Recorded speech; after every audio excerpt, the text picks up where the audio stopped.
High বন্ধুরা, আমাদের নৌকা খালি হইতেছে। লোকেরা সিমেন্ট উঠাইতেছে।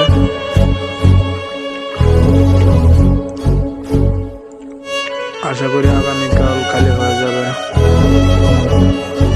তবে বলতেছি তো যে উঠাইতেছে, যারা তুলতেছে তারাই বুঝতে পারতেছে যে তোলানো কতটুকু কষ্টকর, কতটুকু হয়রানি যে করতে হয় কাজ করতে গেলে। মাঝে মাঝে কিছু কিছু জায়গায় আছে গেলে অনেক ভালো লাগে, জায়গার দৃশ্যগুলো দেখলে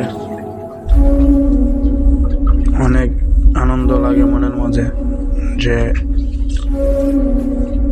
ওইরকম জায়গাতে আসলে জায়গার